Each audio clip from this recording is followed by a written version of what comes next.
എൻ്റെ മിക്കവാറും എല്ലാ വീഡിയോയിലും പറയുന്ന പോലെ ഒരു മുന്നറിയിപ്പ് പറഞ്ഞിട്ട് വീഡിയോ സ്റ്റാർട്ട് ചെയ്യാം. ഞാൻ ഈ ഫിലോസഫി പഠിച്ചിട്ടുള്ള ആളല്ല.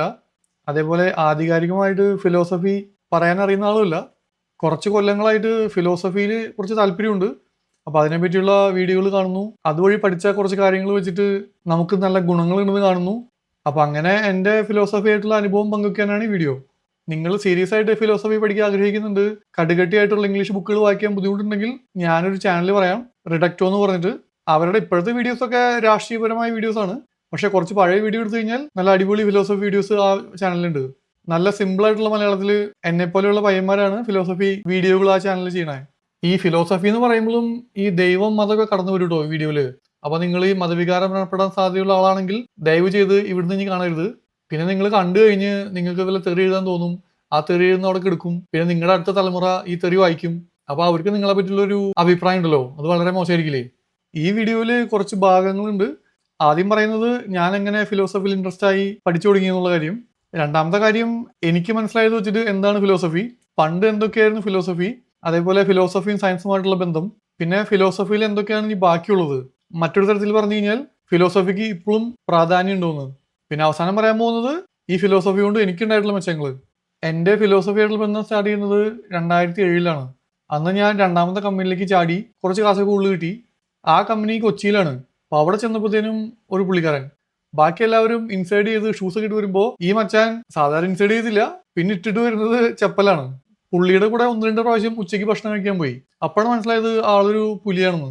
അന്നത്തെ കാലത്ത് ഞാൻ ആദ്യമായിട്ടാണ് ഒരു മാസം 1 ലക്ഷം രൂപ കിട്ടുന്ന ഒരാളെ കാണുന്നത്. അത് ഇങ്ങനെയാണ്.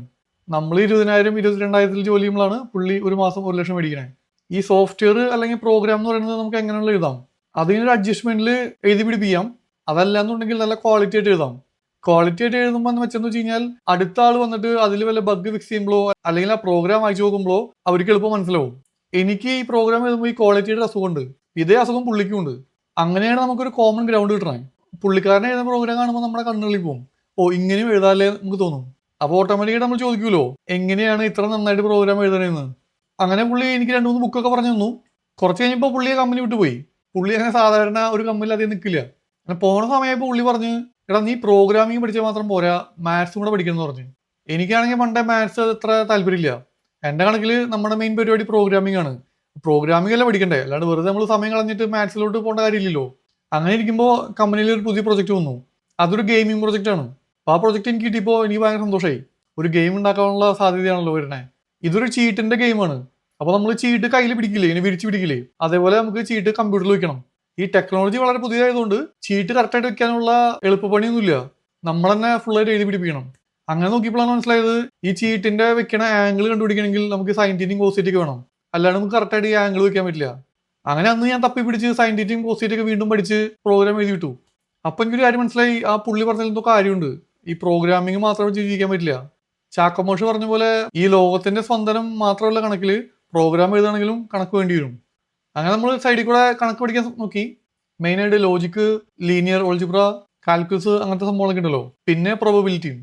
അങ്ങനെ മാത്സ് പഠിച്ചുകൊണ്ടിരിക്കുന്ന സമയത്ത് പുള്ളിയെ ഞാൻ വീണ്ടും കണ്ടു, കൊച്ചിയിൽ നടന്ന ഒരു സോഫ്റ്റ്വെയർ എഞ്ചിനീയർമാരുടെ ഒരു ഇവന്റിൽ വെച്ചിട്ട്. അപ്പോൾ ഞാൻ പുള്ളിയോട് പറഞ്ഞു, ഞാൻ ദേ പ്രോഗ്രാമിംഗ് പോലെ തന്നെ മാത്സ് പഠിച്ചു തുടങ്ങി. അപ്പോൾ പുള്ളി ഇങ്ങനെ എൻ്റെ ഒരു നോട്ടം നോക്കി, ഇവൻ എന്തി പറയാനെന്ന്. അപ്പോൾ പുള്ളി പറഞ്ഞു, ഈ പ്രോഗ്രാമിങ്ങിന്റെ അടിത്തറ മാത്സ് ആണ്, ഈ മാത്സിന്റെ അടിത്തറ ഫിലോസഫി ആണ് അത്രേ. പുള്ളി അന്നേരം ഫിലോസഫി പഠിച്ചുകൊണ്ടിരിക്കുക. അപ്പോൾ ഞാൻ വീണ്ടും അങ്കൂശിയായി. അങ്ങനെ തപ്പിയെടുത്തപ്പോൾ എനിക്ക് മനസ്സിലായി, ഈ സെറ്റ് തിയറി ഉണ്ടല്ലോ മാത്സിലുള്ളത്, അതിൽ ഉപയോഗിക്കുന്ന പല കാര്യങ്ങളും ഈ ഫിലോസഫിയിൽ അവർ പറയുന്ന കാര്യങ്ങളെ എഴുതാൻ ഉപയോഗിക്കുന്ന സിമ്പിളുകളാണ്. അന്നേരം അത് മനസ്സിലായെങ്കിലും അപ്പം തന്നെ നമ്മൾ മാത്സ് നിർത്തിയിട്ട് ഫിലോസഫി സ്റ്റാർട്ട് ചെയ്തില്ല, അതിനെ മനസ്സിൽ വെച്ചു. അത് കഴിഞ്ഞ് ഒരു 2010-2012 സമയത്ത് നമുക്ക് ഈ ആർട്ടിഫിഷ്യൽ ഇന്റലിജൻസ് ഉണ്ടല്ലോ, ഇപ്പോഴത്തെ ഭയങ്കര ഹൈപ്പ് സാധനമാണല്ലോ. അപ്പം അന്ന് അതിൽ എനിക്ക് ഇൻട്രസ്റ്റ് കയറി. അന്നേരം 2-3 ബുക്കൊക്കെ എടുത്ത് വായിക്കാൻ നോക്കി. Shadows of mind, embrace new mind എന്നൊക്കെ പറഞ്ഞിട്ട്. ആ പുസ്തകത്തിൽ മെയിനായിട്ട് പറയുന്നത് മനുഷ്യന്റെ ബുദ്ധി കമ്പ്യൂട്ടർ വെച്ച് ഉണ്ടാക്കാൻ പറ്റില്ല എന്നാണ്. അതിലേറെക്കുറെ ഒരു തീരുമാനം വരുന്നത് അങ്ങനെ പറ്റില്ല എന്നാണ്. ആ വിഷയം അന്നത്തെ കാലത്ത്, ഇന്ന് ഏറെക്കുറെ അതുപോലെ തന്നെയാണ്, ഒരു ഫിലോസഫിക്കൽ ക്വസ്റ്റ്യൻ ആണ്. അതായത് നമുക്ക് ഉത്തരം അറിയില്ല. മനുഷ്യന്റെ ബുദ്ധി എന്ത് ഭയങ്കര സംഭവമാണ്, അതൊരിക്കലും നമുക്ക് ഒരു മെഷീൻ വെച്ച് ചെയ്യാൻ പറ്റില്ല എന്നാണ് ധാരണ. അങ്ങനെ അവിടുന്ന് അമേരിക്കയിലേക്ക് വരുന്നു. അമേരിക്കയിൽ വന്നിട്ട് കൂടുതൽ സമയം കിട്ടിയതുകൊണ്ട് എന്തോ കുറച്ച് ദൈവികമായ കാര്യങ്ങളിലേക്ക് തിരിയാൻ ശ്രമിക്കുന്നു. അതിനിടയിൽ ഒരു പുള്ളിക്കാരൻ ഞാൻ ചെയ്യുന്നതൊന്നും സയൻസ് അല്ല എന്ന് പറഞ്ഞിട്ട് എൻ്റെ ഈഗോ ഹെർട്ട് ചെയ്യുന്നു. അങ്ങനെ കുറെ സയൻസ് പഠിക്കുന്നു. അങ്ങനെ സയൻസ് പഠിച്ച് ആ സയൻസ് വെച്ചിട്ട് ബൈബിളിലുള്ള കാര്യങ്ങൾ തെളിയിക്കാൻ ശ്രമിക്കുന്നു. അതിനിടയിൽ ഫ്രീ തിങ്കേഴ്സ് എന്ന് പറയുന്ന ഒരു ഫേസ്ബുക്ക് ഗ്രൂപ്പ് ഉണ്ട്.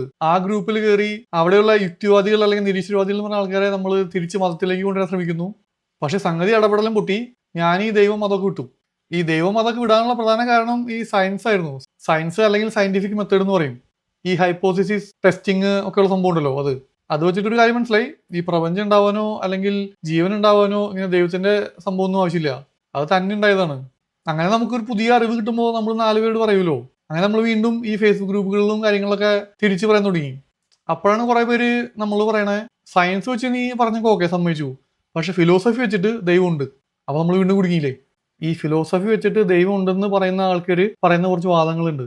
Argument from contingency, kalam cosmological argument, argument from design, argument from natural laws, അങ്ങനെ കുറെ ഉണ്ട്.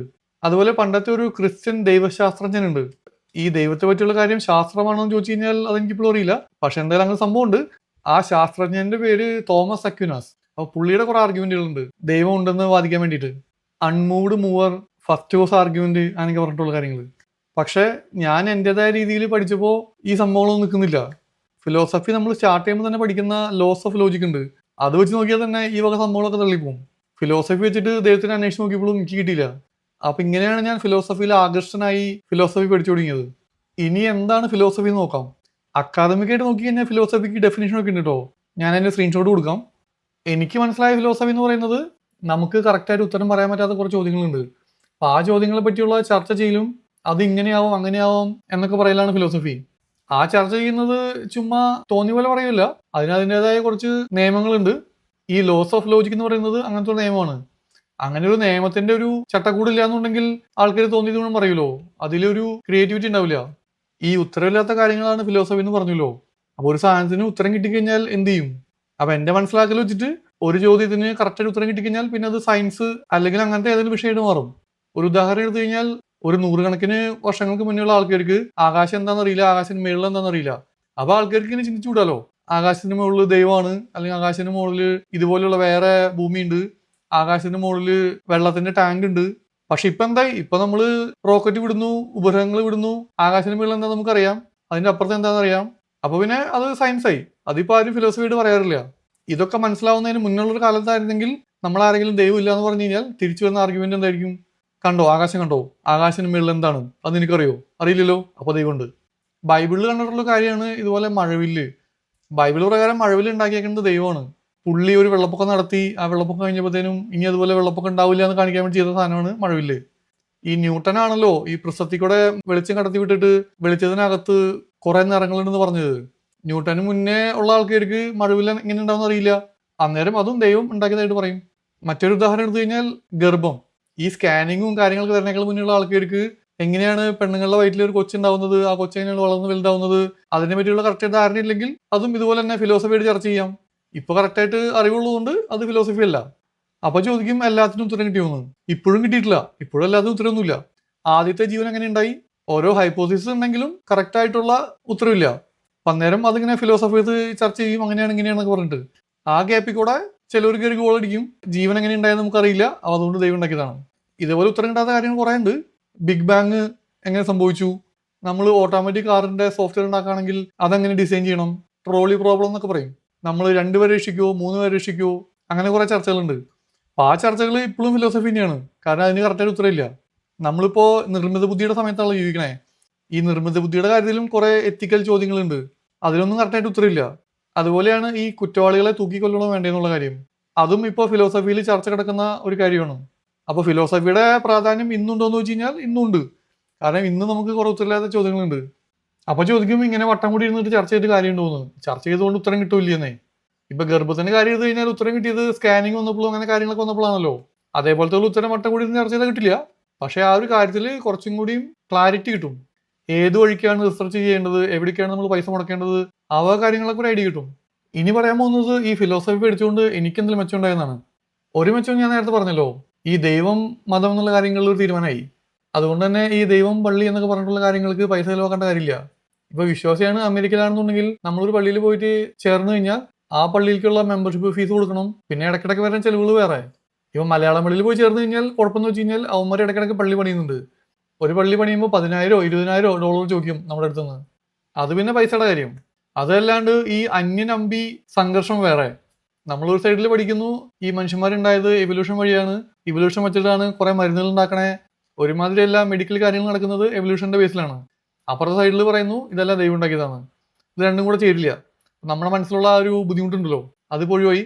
പിന്നത്തെ ഒരു മെച്ചം കണ്ടത്, നമ്മൾ ആളുകളോട് വർത്തമാനം പറയുമ്പോഴത്തേനും നമ്മൾ പറയുന്ന വാദത്തിന് കുറച്ചും കൂടിയും സ്വീകാര്യത ഉണ്ടാവും.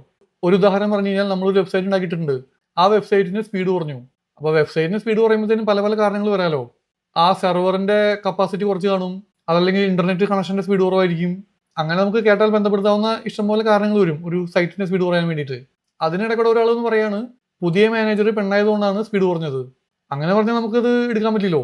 പുതിയ മാനേജർ പെണ്ണായിട്ട് അവരിപ്പോ സെർവറിന്റെ കപ്പാസിറ്റി കുറയ്ക്കാണ്, ചെലവ് കുറയ്ക്കാണെന്നുണ്ടെങ്കിൽ ഓക്കെ, മനസ്സിലാക്കാം.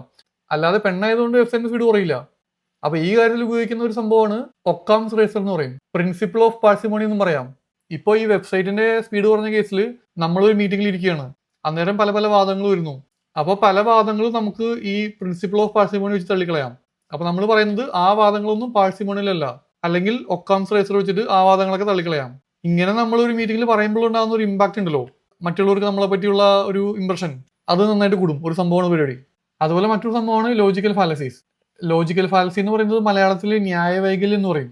അതായത് നമ്മൾ ഒരു വാദം വെക്കുമ്പോൾ ആ വാദം നല്ലതാണോ അല്ലേ എന്ന് തീരുമാനിക്കുന്ന കുറച്ച് കാര്യങ്ങളാണ്. ഒരു ഉദാഹരണമാണ് appeal to authority. Appeal to authority എന്ന് പറയുന്നത്, ഒരാൾ വലിയ സ്ഥാനത്തിരിക്കുന്നതുകൊണ്ട് അയാൾ പറഞ്ഞ കാര്യം ശരിയാണ്. നമ്മൾ ശരിക്കും നോക്കി കഴിഞ്ഞാൽ അയാൾ വലിയ സ്ഥാനത്തിരുന്നുകൊണ്ട് അയാൾ പറയുന്ന കാര്യം ശരിയാവണമെന്നില്ല. ആ കാര്യം ശരിയായാലാണ് കാര്യം ശരിയാവുള്ളൂ. അതേപോലെ മറ്റൊരു ഫാലസിയാണ് ബാൻഡ് വാഗൻ ഫാലസി. അതായത് കുറെ പേര് ഒരു കാര്യം ചെയ്യുന്നു, അതുകൊണ്ട് നമ്മളും ചെയ്യാം. കുറെ പേര് ഒരു കാര്യം ചെയ്യുന്നതുകൊണ്ട് ആ കാര്യം ശരിയാവണമെന്നില്ല. ആ കാര്യം ശരിയാണോ അല്ലേന്ന് നമ്മൾ നമ്മളായിട്ട് തന്നെ ചെക്ക് ചെയ്ത് നോക്കണം. നിങ്ങളൊരു കമ്പനിയിൽ വർക്ക് ചെയ്യാണ്, അപ്പോൾ ഒന്നുകിൽ നിങ്ങൾക്ക് എല്ലാവരും ചെയ്യുന്ന പോലെ ചെയ്ത് പോവാം, അതല്ല എന്നുണ്ടെങ്കിൽ നിങ്ങൾക്ക് ഒരു കാര്യം ചെക്ക് ചെയ്തിട്ട് എല്ലാവരും ചെയ്യുന്നതാണെങ്കിലും അത് ശരിയല്ല എന്ന് പറയാം. അങ്ങനെ നിങ്ങൾ പറഞ്ഞു കഴിഞ്ഞാൽ നിങ്ങളുടെ കമ്പനിയിൽ നിങ്ങൾക്ക് കുറച്ചും കൂടി മെച്ചങ്ങൾ ഉണ്ടാവും. ഇപ്പൊ മൊത്തം എയുടെ കാലമാണല്ലോ, എപ്പോഴാണ് ജോലി പോകുന്ന അറിയില്ലോ. അപ്പൊ ഇങ്ങനത്തെ കാര്യങ്ങൾക്ക് അറിയുന്നത് വളരെ നന്നായിരിക്കും. മറ്റൊരു ഫാലസിയാണ് അപ്പീൽ ടു നേച്ചർ. അതായത് പ്രകൃതിയിൽ കാണുന്ന എല്ലാം നല്ലതാണെന്നുള്ള ധാരണയുണ്ട്. ഒരു രോഗം വന്നു കഴിഞ്ഞാൽ നമുക്ക് ആ രോഗത്തിനുള്ള മരുന്ന് കഴിച്ചാൽ പോരെ, അതിന് പകരം എല്ലാം കൂടി ഇടിച്ചു പിഴിഞ്ഞ് കുടിക്കും. ആ ഇടിച്ചു പിഴിഞ്ഞ് കുടിക്കുമ്പോഴത്തേനും നമ്മുടെ രോഗം മാറാനുള്ള തന്മാത്രയും അല്ലാത്ത തന്മാത്രയും ഉണ്ടാവുമല്ലോ, ആവശ്യമില്ലാത്ത ഉണ്ടാവുമല്ലോ. ഇടിച്ചു പിഴിഞ്ഞ് കുടിക്കുമ്പോൾ ആവശ്യമില്ലാത്ത തന്മാത്ര ഉണ്ടല്ലോ, അതും കൂടെ നമ്മുടെ ശരീരത്തിൽ കയറും. ഇത് പൈസയുടെ മാത്രം കളിയല്ല, ഇത് ജീവൻ വെച്ചുള്ള കളിയാണ്. കോവിഡിന് സമയത്ത് കുറെ പേര് ഓക്സിജൻ കിട്ടാതെ കിടന്നല്ലോ. ആ സമയത്ത് എൻ്റെ അപ്പനും കോവിഡ് വന്നായിരുന്നു. വളരെ കഷ്ടപ്പെട്ടിട്ടാണ് അന്ന് സിലിണ്ടർ സംഘടിപ്പിച്ചിരുന്നത്. ആ സമയത്ത് ഞാനൊരു ദിവസം വീട്ടിലേക്ക് പോകാൻ വിളിക്കുന്ന സമയത്ത് വീട്ടിൽ മൊത്തം പുക. ഈ മര്യാദയ്ക്ക് ശ്വാസം വലിക്കാൻ പറ്റാത്ത ആൾക്ക് ഈ പുകയും കൂടി ചെന്നാൽ എന്തായിരിക്കും? ചോദിച്ചു വന്നപ്പോഴത്തേനും ആരോ പറഞ്ഞ് നാച്ചുറൽ സാധനമാണ്, പുകച്ചു കഴിഞ്ഞാൽ കോവിഡിന്റെ അണുക്കൾ ചത്തുവും. പിന്നെ ഭാഗ്യത്തിന് പുള്ളി രക്ഷപ്പെട്ടു വന്നു. അപ്പൊ ഇതൊക്കെയാണ് 2025 എൻ്റെ ഫിലോസഫിയെ പറ്റിയുള്ള ചിന്തകൾ. ഭാവിയിൽ ചിലപ്പോൾ ഇത് മാറാം, നമ്മൾ കൂടുതൽ പഠിക്കുമ്പോഴത്തേനും കാര്യങ്ങൾ മാറണമല്ലോ. ഈ വീഡിയോയിൽ കുറച്ച് ദൈവം അതൊക്കെ വന്നതുകൊണ്ട് കുറച്ച് സബ്സ്ക്രൈബേഴ്സ് കുറയാൻ സാധ്യതയുണ്ട്. പോണവർ പോണെങ്കിൽ പോട്ടെ, ഇത് എൻ്റെ ഒരു സാറ്റിസ്ഫാക്ഷൻ ഉണ്ടാക്കുന്ന വീഡിയോകളാണല്ലോ. അപ്പൊ ഈ പറഞ്ഞതിൽ എന്തെങ്കിലും സംശയം ഉണ്ടെങ്കിൽ ചോദ്യങ്ങൾ കമന്റ് ബോക്സിൽ എഴുതാം. അതേപോലെ നിങ്ങൾക്ക് നിങ്ങളുടെ അഭിപ്രായങ്ങൾ എഴുതാം. അപ്പൊ എല്ലാം പറഞ്ഞ പോലെ അടുത്ത വീഡിയോയിൽ കാണാം. ബൈ.